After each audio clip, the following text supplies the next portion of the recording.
Sir car ಪೂಜೆ ಮಾಡಿಸ್ಬೇಕಿತ್ತು. ಏನಕ್ಕೆ sir? ಮತ್ತೆ ಏನ್ ಕಾರಣಕ್ಕೆ ಏನಕ್ಕೆ ಮಾಡಲ್ಲ ಅಂತ? ಹೌದು ಸರ್. ಯಾವ ಆಫೀಸಲ್ಲಿ ಕೇಳ್ತಾರೆ? ವೆಹಿಕಲ್ ಪೂಜೆ ಮಾಡಿಸ್ಬೇಕಿತ್ತಲ್ಲ.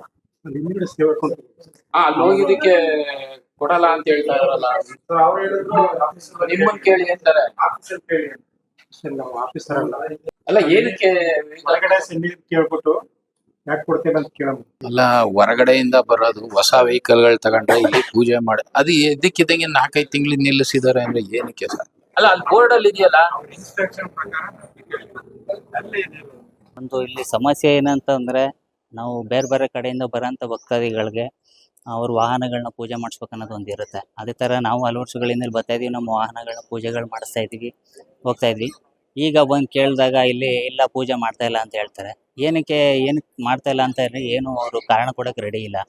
ಸೇವಾ ಕೌಂಟ್ರಿಗೆ ಹೋಗಿ ಕೇಳಿದಾಗ ಮತ್ತೊಂದು ಆಫೀಸಲ್ಲಿ ಹೋಗಿ ಕೇಳಿ ಅಂತಾರೆ, ಆಫೀಸಲ್ಲಿ ಹೋಗಿ ಕೇಳಿದಾಗ ಕೌಂಟ್ರಲ್ಲಿ ಹೋಗಿ ಕೇಳಿ ಅಂತಾರೆ. ಇಲ್ಲಿಂದ ಅಲ್ಲಿಗೆ ಓಡಾಡ್ಕೊಂಡು ನಿಂತ್ಕೋಬೇಕು. ಕರೆಕ್ಟ್ ಈ ಜನಗಳಿಗೆ ಏನು ಮಾಹಿತಿ ಕೊಡ್ತಾಯಿಲ್ಲ. ಇಲ್ಲೆಲ್ಲೂ ಬೋರ್ಡ್ ಹಾಕಿಲ್ಲ ಸರ್. ಇವರು ಒಂದು ಏನಾದ್ರು ಜನಗಳಿಗೆ ಗೊತ್ತಾಗೋ ಥರ ಒಂದು ಬೋರ್ಡ್ ಆಗಿರ್ಬೋದು, ಅಥವಾ ಈಗ ಆನ್ಲೈನಲ್ಲಿ ಓಪನ್ ಮಾಡಿದಾಗ ವಾಹನ ಪೂಜೆ ಇದೆ ಅಂತ ಇದೆ. ಬಟ್ ಇಲ್ಲಿ ಬೋರ್ಡ್ ಇದೆ ಸರ್, ಒಳಗಡೆ ಇದೆ ವಾಹನಗಳ ಪೂಜೆ ಅಂತಿದೆ. 3 ಗಂಟೆಯಿಂದ 6 ಗಂಟೆ ತನಕನೂ ಸಮಯದ ತನಕ ಮಾಡ್ಕೊಡ್ತೀವಿ ಅಂತಲೂ ಇದೆ. ಬಟ್ ಇಲ್ಲಿ ಇವ್ರು ಕೇಳಿದಾಗ ಇಲ್ಲ ಮಾಡಲ್ಲ ಅಂತ ಹೇಳಿದ್ರು ಕೌಂಟ್ರಲ್ಲಿ. ಏನಕ್ಕೆ ಸರ್ ಮಾಡ್ತಾ ಇಲ್ಲ ಅಂತ. ಇಲ್ಲ ಆಫೀಸಲ್ಲಿ ಹೋಗಿ ಕೇಳಿ ನಮ್ಗೇನು ಗೊತ್ತು ಅಂತ ಬೇಜವಾಬ್ದಾರಿ ಉತ್ತರಗಳನ್ನ ಕೊಡ್ತಾರೆ. ಆಫೀಸಲ್ಲಿ ಹೋಗಿ ಕೇಳಿದ್ರೆ ಹೋಗಿ ಸೇವಾ ಕಂಟ್ರೋಲ್ ಕೇಳಿ, ಇಲ್ಲಿ ಏನು ಬಂದು ಕೇಳ್ತಿದ್ದೀರಾ ಅಂತಾರೆ. ಈಗ ಹಾಗಾಗಿ ಯಾರೋ ಉತ್ತರ ಕೊಡ್ತಾ ಇಲ್ಲ ಸರ್. ಈಗ ತಂದಿದ್ದೀವಿ ಸರ್, ಕಾರ್ ತಂದಿದ್ದೀವಿ ಪೂಜೆ ಮಾಡಿಸೋದಕ್ಕೆ.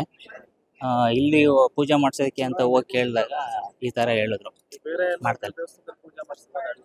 ಇಲ್ಲ ಸರ್, ನಾವಿಲ್ಲಿ ಬಹುತೇಕ ಅವಾಗ ಅಂತ ತುಂಬ ವರ್ಷಗಳಿಂದ ನಾವು ಇಲ್ಲಿಗೆ ಬರೋದು. ನಾವೇನೋ ಒಂದು ವಾಹನಗಳನ್ನ ಖರೀದಿ ಮಾಡಿದ್ರು ನಾವು ಇಲ್ಲಿ ಪೂಜೆ ಮಾಡಿಸಿ ಇಲ್ಲಿಂದನೇ ಒಂದು ಕಾರ್ಯಕ್ರಮ ಸ್ಟಾರ್ಟ್ ಮಾಡಿ. ತುಂಬ ಬೇಸರ ಆಗ್ತಾಯಿದೆ ಸರ್. ಅಂದರೆ ಈಗ ನಮ್ಮ ಮನೆ ದೇವರು, ಈಗ ನಮ್ಮ ತಂದೆ ಕಾಲದಿಂದನೂ ಪ್ರತಿ ಸಾರಿ ನಮ್ಮ ಮನೇಲಿ ಏನೋ ಒಂದು ಹೊಸದಾಗಿ ವಾಹನಗಳನ್ನ ಖರೀದಿ ಮಾಡಿದಾಗ ಇಲ್ಲಿ ತಂದು ಪೂಜೆ ಮಾಡಿಸಿ ಇಲ್ಲಿಂದ ಪ್ರಾರಂಭ ಮಾಡೋಂಥದ್ದು ನಮ್ಮದು ಒಂದು ಆವಾಗಲಿಂದ ಬಂದಿದೆ. ಸೊ ಅದೇ ಥರ ಇಲ್ಲಿಗೆ ತಂದ್ವಿ, ಪೂಜೆ ಮಾಡಿಕೊಡಲ್ಲ ಅಂತ ಹೇಳ್ತಿದ್ದಾರೆ. ಇದು ಮಾಡಿಕೊಡಲ್ಲ, ಏನಕ್ಕೆ ಮಾಡಿಕೊಡಲ್ಲ ಅಂತ ಒಂದು ಸೋಷಿಯಲ್ ಮೀಡಿಯಾಗಳ ಮೂಲಕನೋ ಅಥವಾ ಇಲ್ಲಿ ಒಂದು ಏನೋ ಸೂಚಕ ಫಲಕಗಳನ್ನ ಹಾಕಿದ್ರೆ ಜನಗಳಿಗೆ ಸ್ವಲ್ಪ ತಿಳುವಳಿಕೆ ಗೊತ್ತಾಗ್ತದೆ. ಯಾರು ಆಫೀಸಲ್ಲಿ ಯಾರೂ ಇರಲಿಲ್ಲ ಸರ್, ಆಫೀಸಲ್ಲಿ ಯಾರೂ ಇರಲಿಲ್ಲ. ಯಾರು ಅಲ್ಲಿ ಹೋಗಿ ಕೇಳಿದಾಗ ಅಲ್ಲಿ ಹೋಗಿ ಕೌಂಟ್ರಲ್ಲಿ ಸೇವಾ ಕೌಂಟ್ರ್ ಅಂತ ಇದೆ, ಅಲ್ಲಿ ಹೋಗಿ ವಿಚಾರಿಸಿ ಅಂದರು. ಸೇವಾ ಕೌಂಟ್ರಲ್ಲಿ ಹೋಗಿ ಕೇಳಿದಾಗ ಆಫೀಸಲ್ಲಿ ಹೋಗಿ ಕೇಳಿ ಅಂತೆ. ಇಲ್ಲಿಂದ ಅಲ್ಲಿ ಹೇಳ್ತಾರೆ, ಅಲ್ಲಿಂದ ಹೇಳ್ತಾರೆ ಹೊರತು ಯಾವುದೇ ರೀತಿ ಮಾಹಿತಿಗಳನ್ನ ಕೊಡ್ತಾರೆ ಯಾರೂ ಸಿಕ್ಕಿಲ್ಲ ಸರ್. ಆಮೇಲೆ ಏನಂದರೆ ಇಲ್ಲಿ ಸುತ್ತಮುತ್ತ ಅಕ್ಕಪಕ್ಕ ಪ್ರದೇಶಗಳಲ್ಲಿ ಇದ್ದಾಗ ಇವತ್ತಿಲ್ಲ ನಾಳೆ ನಾನು ಬಂದು ಮಾಡಿಸ್ಬೋದು ಅನ್ನೋದು ಇರುತ್ತೆ ಸರ್. ನಾವುಗಳೆಲ್ಲ ತುಂಬ ಎಷ್ಟು ಕಮ್ಮಿ ಒಂದು 100 ಕಿಲೋಮೀಟ್ರು 150 ಕಿಲೋಮೀಟ್ರ್ ಆಚೆ ಊರುಗಳಿಂದ ಬಂದಿರ್ತೀವಿ. ಹಾಗಾಗಿ ಈಗ ಈ ಥರ ಸಮಸ್ಯೆ ಆದಾಗ ನಮಗೂ ಒಂದು ರಜಾ ದಿನಗಳನ್ನ ನೋಡ್ಕೊಂಡು ಬರ್ಬೇಕಾಗ್ತಾ ಇರ್ತದೆ, ಸಮಸ್ಯೆಗಳಿರ್ತದೆ.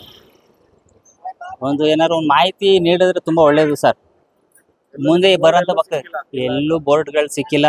ಎಲ್ಲ ಕಡೆನೂ ಪೂಜೆ ಮಾಡಿಕೊಡ್ತೀವಿ ಅಂತಲೇ ಇರೋದು ಸರ್. ಎಲ್ಲೂ ಪೂಜೆ ಮಾಡಿಕೊಡಲ್ಲ. ಯಾಕೆ ಮಾಡಿಕೊಡಲ್ಲ ಅಂತ ಎಲ್ಲೂ ಬೋರ್ಡ್ ಹಾಕಿಲ್ಲ, ಆನ್ಲೈನಲ್ಲೂ ಸಹ ಇಲ್ಲ. ಇಲ್ಲಿ ಏನೋ ಒಂದು ಅವರು ಅದೇ ಅಧಿಕಾರಿಗಳು ಒಂಥರ ಬೇಜವಾಬ್ದಾರಿ ತಂದಲ್ಲಿ ಮಾತಾಡ್ತಾರೆ. ನಮ್ಗೇನು ಗೊತ್ತು, ನಮ್ಗೇನು ಕೇಳ್ತೀರಾ, ಹೋಗ್ರಿ ಆಫೀಸಲ್ಲಿ ಕೇಳೋದ್ರಿ ಅಂತಾರೆ.